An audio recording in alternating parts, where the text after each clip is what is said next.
ఇక మొదట్లో శ్రావణ్యకి న్యాయం చేయాలని చామంతి చాలా గట్టిగా ప్రయత్నిస్తూ ఉంటుంది. విక్రమ్ ఇంకా శ్రావణికి గుడిలో పెళ్లి అయ్యింది అని నిరూపించుకోవడానికి రాఘవ శర్మని మెయిన్ విట్నెస్గా కోర్టులో తీసుకొని వస్తుంది చామంతి. ఇంకా వాళ్ళ టీం చాలా కాన్ఫిడెన్స్తో ఉంటారు. ప్రీస్ట్ కూడా మొదలెడుతూ నిజమే చెప్తాను అని ఒప్పుకుంటాడు. చామంతి అనుకుంటున్నది ప్రీస్ట్ సాక్ష్యంతో విక్రమ్ నిజం ఒప్పుకుంటాడు అని.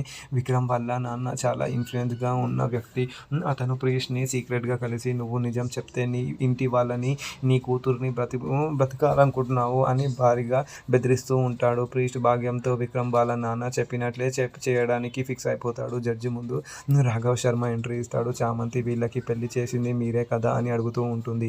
ప్రీస్ట్ అందరి ముందు అబద్ధం చెప్తాడు. నేను వీళ్ళకి పెళ్లి చేయలేదు, వీళ్ళు ఎవరో కూడా నాకు తెలియదు, గుడిలో చాలా మంది వస్తూ ఉంటారు అలా వీళ్ళని ఎప్పుడో చూసినట్లు గుర్తు అంతే అని మాట మార్చేస్తూ ఉంటుంది. ఇంతతో ఆగకుండా ప్రీస్ట్ చామంతి మీద కొత్త అలిగేషన్ చేస్తూ ఉంటాడు. ఈ అమ్మాయి నా దగ్గరకి వచ్చి డబ్బులు ఇస్తాను అని అబద్ధపు సాక్ష్యం చెప్పమని నన్ను ఫోర్స్ చేస్తుంది అని జడ్జికి చెప్తాడు.